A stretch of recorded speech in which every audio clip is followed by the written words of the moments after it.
نہیں، مؤذن اذان دیتا ہے حی الصلاح حی الفلاح، آ جاؤ کامیاب کی طرف، کئی دفعہ قرآن بھی پورا نہیں ہوتا مساجد میں، لیکن عید میں رش، گراؤنڈ بھرے ہوئے ہیں، چھت بھرے ہوئے ہیں، کیا ہم عبادت کے لیے؟ نہیں، عبادت نہیں ہے، وہ رسم دنیا ہے، ہمارا کلچر ہے، ہماری ثقافت ہے، ہماری رسم ہے، ہم اس لیے عید پڑھتے ہیں۔ عید کی شرعیت کیا ہے؟ عید کی شرعیت سے زیادہ یہ واجب ہے یا سنت موقتہ ہے؟ فقہ کے طور پہ کلیئر کرتا ہوں، اگر عید کی نماز رہ جائے تو قضا کوئی نہیں، عید کی نماز رہ جائے تو قضا کوئی نہیں، جنازہ رہ جائے تو قضا کو نہیں۔ ہاں اگر کوئی والی وارث قریبی رشتہ دار رہ جائے جنازے میں، اسی حق حاصل ہے، وہ جنازہ دوبارہ پڑھوا سکتا ہے، ورنہ تم بھاگتے دوڑتے جا رہے ہو، جنازہ ہو گیا ہے، تم جنازہ دوبارہ نہیں پڑھ سکتے، دعا میں شامل ہو سکتے ہو۔ اس کی شرعیت تو یہ ہے، وہ سنت سے زیادہ یا واجب سے زیادہ عید کی حیثیت نہیں ہے، اور جو فرض علی الکفایہ وہ جنازہ ہے، اس کا ہم اہتمام کرتے ہیں، عید کا اہتمام کرتے ہیں۔ جو واجب یا سنت ہے، فرض کفایہ کے اہتمام کرتے ہیں، لیکن فرض عین کے قریب نہیں جاتے، ہم اس سے بہت دور ہیں۔ یہ ہمارا ایمان کی صورتحال ہے کہ ہمارا ایمان کیا ہے، کلمہ طیبہ ہم سے تقاضا کیا کرتا ہے، اسی کا سے ہمارے دیگر معاملات کو ہم دیکھیں، تب بھی ہمارا یہی پتلا نظر آتا ہے کہ ہم کس حد تک دین کے ساتھ وفا کر رہے ہیں، کس حد تک ہمارے اندر خلوص پایا جا رہا ہے، کس حد تک ہمارے اندر نمائش پائی جا رہی ہے۔ ایسے حرام کے معاملات میں بھی دیکھ لیجیے، مثلا سادہ سی مثال ہے کہ ہم سور کا گوشت نہیں کھاتے، مسلمان مردار نہیں کھاتے، غلاظت نہیں کھاتے، کیوں؟ اللہ تعالی نے حرام کیا نہیں، اس کو بھی جائزہ لیجیے، انیسس کیجیے، تجزیہ کریے، اپنے ضمیر میں جھانک کر دیکھیں، ایمان کا جائزہ لیں کہ ہم یہ کیوں نہیں کرتے، کیا اس لیے نہیں کرتے اللہ ناراض ہے، اللہ نے حکم دے دیا ہے، سور حرام ہے، شراب حرام ہے، اور اسی کا سے خنزیر کا گوشت حرام ہے، مردار سارا حرام ہے، غلاظت حرام ہے، ہم اس لیے کھاتے، رب نے حکم دیا ہے نہیں۔ اگر رب کا حکم ہی ہے تو باقی چیزوں پہ ہم کیوں عمل نہیں کرتے؟ رب نے تو ڈکیتی کا مال بھی حرام کیا، چوری کا مال بھی حرام کیا ہے، رشوت کا مال حرام کیا ہے، غیبت حرام کیا ہے، جھوٹ حرام کیا ہے، اسی کا سے دیگر جو چیزیں ہیں، شراب حرام کی ہے، اور کسی کا مال نوسر بازی سے چھیانا حرام کیا ہے۔ ہم سب کم سب کچھ حرام کرتے ہیں، لیکن ہم مردار اس لیے نہیں کھاتے کہ رب نے منع کیا ہے، ہم مردے کا گوشت اس لیے نہیں کھاتے کہ رب نے حرام کیا ہے، یہ ہماری طبیعت نہیں مانتی، ہمارا مزاج نہیں مانتا کہ ہم غلاظت کو کھائیں، مردے کو کھائیں، اس لیے ہماری طبع نازک ہی گوارا نہیں کرتی۔ اگر رب کا حکم سمجھ کے ہم ایسا کریں، پھر ہم رشوت کا مال بھی حرام وہ نہ کھائیں، گھڑے سے کھاتے ہیں، سود کا مال حرام ہے نہ کھائیں وہ کھاتے ہیں، چوری کا مال حرام ہے کھاتے ہیں، ڈکیتی کا مال حرام ہے کھاتے ہیں، یتیم بھتیجوں بانجوں کا مال ہم گھڑلے سے کھاتے ہیں، کیوں کھاتے ہیں؟ وہ حرام نہیں ہے، جھوٹ بولنا حرام نہیں، غیبت حرام نہیں، چوری حرام نہیں۔ اب ہمیں اپنے ایمان کا جائزہ لینا ہے کہ ہمارے ایمان میں خامیاں کتنی ہیں، ہم کس حد تک کلمہ طیبہ کے تقاضوں کو پورا کر رہے ہیں، کون کون سی خامیاں ہیں، ہم ان کی نشاندہی کریں تاکہ ہم اپنا احتساب نفس کر کے ان خامیوں کو دور کر سکیں، ان کمزوریوں کو دور کر سکیں، اپنے اندر للہیت پیدا کریں، جو کلمہ طیبہ ہم سے تقاضا کرتا ہے اس کے مطابق ہم ان کو شریعت حرام کی ہے۔ اگر رب کے حرام کے مطابق عمل کرنا ہے، پھر چوری بھی چھوڑنی پڑے گی، رشوت کا مال چھوڑنا پڑے گا، سود کا مال چھوڑنا پڑے گا، ڈکیتی کا مال چھوڑنا پڑے گا، نوفرمانی کا مال چھوڑنا پڑے گا، پھر یہ ساری چیزیں ترک کرنی پڑے گی، لیکن ہم وہ کرتے ہیں، مردار کے نزدیک جاتے ہیں، غلاظت کے نزدیک نہیں جاتے کیونکہ وہ حرام ہے۔ نہیں، یہ ہماری اپنی خود ساختہ تجویزیں ہیں جو ہم نے اپنی مرضی سے ڈال رکھی۔ جیسے نماز عید تو بڑی ضروری ہے، نماز پنجگانہ کی ضرورت نہیں ہے، جنازہ بڑے آدمی کا وہ ضروری ہے لیکن جمعے کی ضرورت نہیں ہے۔ تو یہ ہماری خود ساختہ طبیعتوں کے مطابق ڈالا ہوا دین ہے، اس میں ہمیں جائزہ لینی چاہیے کہ ہم کس حد تک ٹھیک چل رہے ہیں، کس حد تک دور ہیں۔ اور اس میں اور مثالیں لیتے ہیں، جس وقت ہم نے یہ دین قبول کیا ہے، उस वक्त रब से इकरार कर लिया। इकरार बिलिसान तस्दीक बिलकल्ब की मैंने शुरू में तारीफ की है। अब अल्लाह करीम फरमाता है कि जो मेरे अहकाम की पैरवी करने वाला होगा उसको इनाम मिलेगा, जो नाफरमानी करेगा वो जिल्लत उठाएगा। एक सादा सी मिसाल, जंगे ओहद पर हजरत अब्दुल्ला बिन जुबैर रज़ियल्लाहु ताला अन्हु की क़ियादत में अल्लाह के महबूब ने तकरीबन 50 के करीब सहाबा कराम को मुंतखब फरमाया कि तुमने इस दर्रे पे खड़े रहना है, कुछ भी हो जाए, फतह हो या शिकस्त, तुमने ये दर्रा नहीं छोड़ना। लेकिन जिस वक्त मुसलमानों ने हल्ला बोला, अटैक किया, काफिरों के पांव उखड़ गए, वो भागने लग गए, सामान छोड़ गए, तो मुजाहिदीन ने सामान इकट्ठा करना शुरू कर दिया। अब वो जो 50 आदमी वहां खड़े थे, उनके दिल में बात है कि सामान तो ये इकट्ठा कर गए, हम इस दर्रे पे खड़े हैं तो हमें तो नुकसान होगा, जंग खत्म हो गई है, काफिर भाग गए, लिहाजा हमें भी ये जगह छोड़ के माल इकट्ठा करना चाहिए, माल गनीमत। उनका लीडर कहता है भाई ऐसा नहीं है, अल्लाह के महबूब के फरमान को सोचो समझो, आपने फरमाया कुछ भी हो जाए तुमने ये दर्रा नहीं छोड़ना, लिहाजा आका के हुक्म की तामील जरूरी है, तुम ये दर्रा ना छोड़ो। लेकिन इसके बावजूद उन मुस्लिम चंद सहाबा ने दर्रा छोड़ के मैदान कार तरफ चले गए। उन्होंने दूर जाके देखा कि पिछली सूरत हाल क्या है, क्या वो हमारे पीछे तो नहीं आ रहा है। देखा पीछे नहीं आ रहा है, उन्होंने हथियार फेंक दिए, माल इकट्ठा करना शुरू कर दिया है।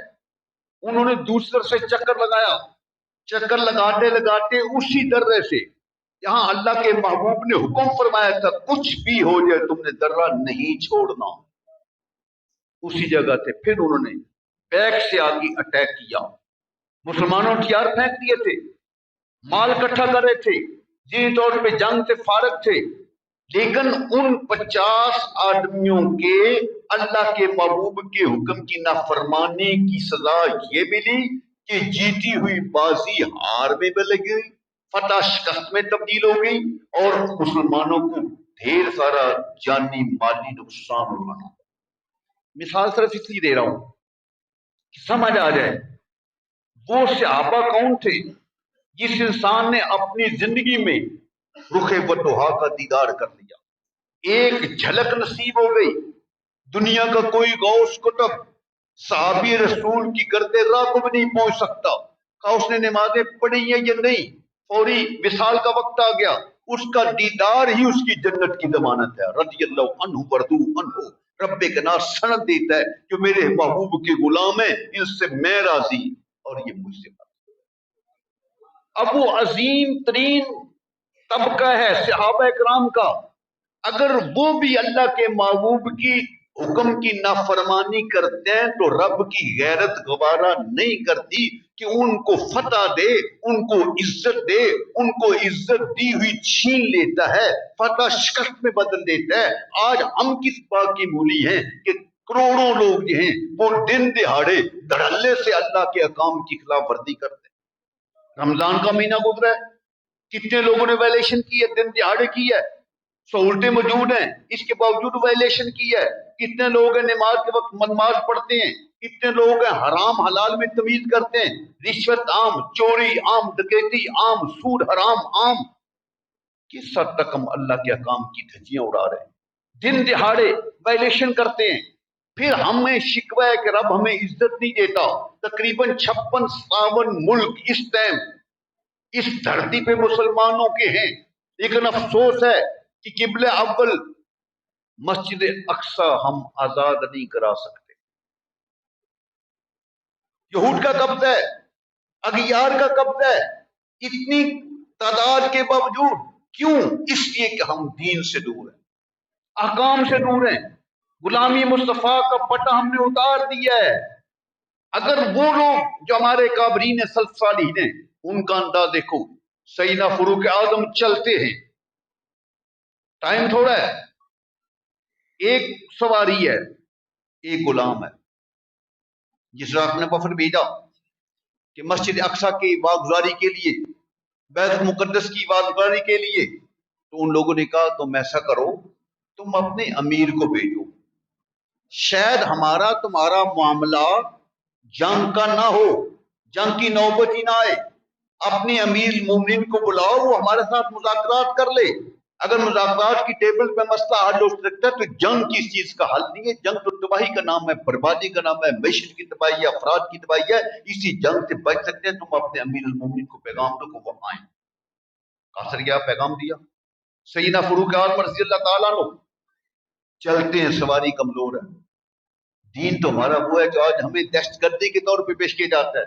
इस्लाम दहशतगर्द का नाम है नहीं, इस्लाम अमन का नाम है, सुकून का नाम है, इज्जत का नाम है, अमन का पैगाम का नाम इस्लाम है। इस्लाम तो जानवरों का भी ख्याल करता है। एक छोटा सा जानवर है, कुत्ता है, उसका भी ख्याल करता है।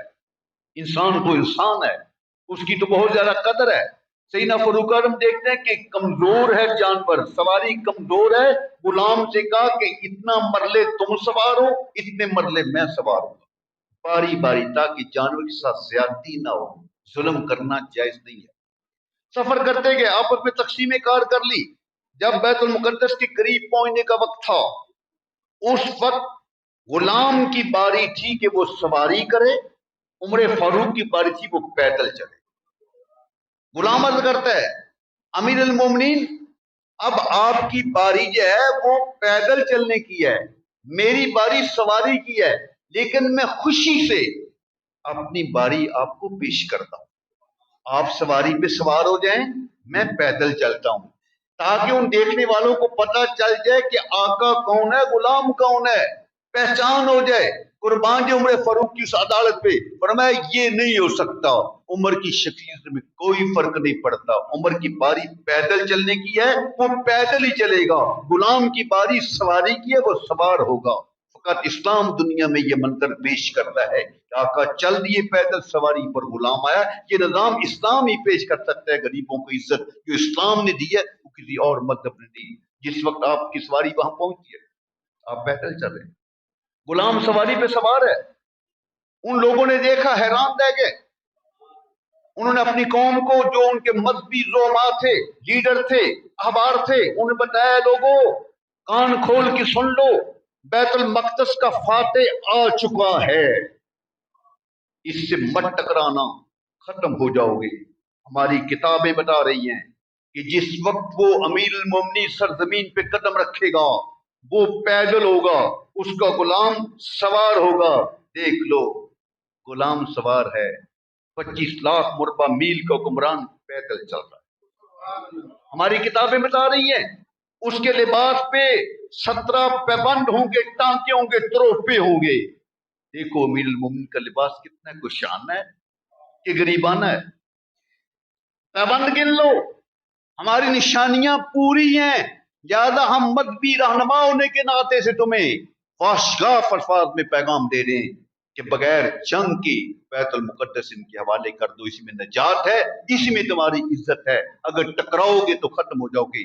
ये दीन है, ये इस्लाम है। तो हमारा जो दीन है ये हमें बताता है कि हम अपने ईमान का तकाजा तो देखें क्या है। वक्त खत्म हो जाता है कि इंसान, हमने सौदा कर लिया है अल्लाह के साथ। इन्नल्लाह अश्तरा मिनल मुमिनीना अनफुसहुम व अम्वालहुम बिअन्नहुम लहुमुल जन्नह। रब ने हमसे जाने, माल, इनके बदले हमें जन्नत दी है। जिस वक्त इंसान कोई चीज बेच देते हैं, उसके बाद उसका इख्तियार खत्म है।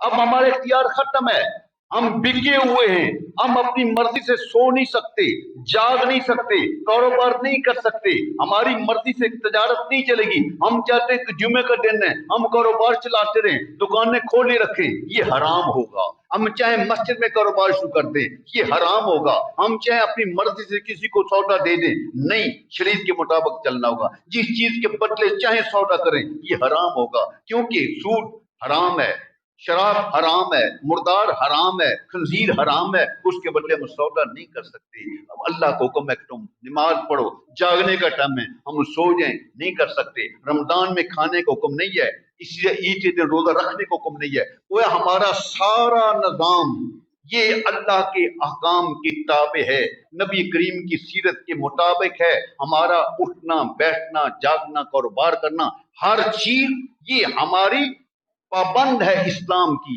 अल्लाह के महबूब की।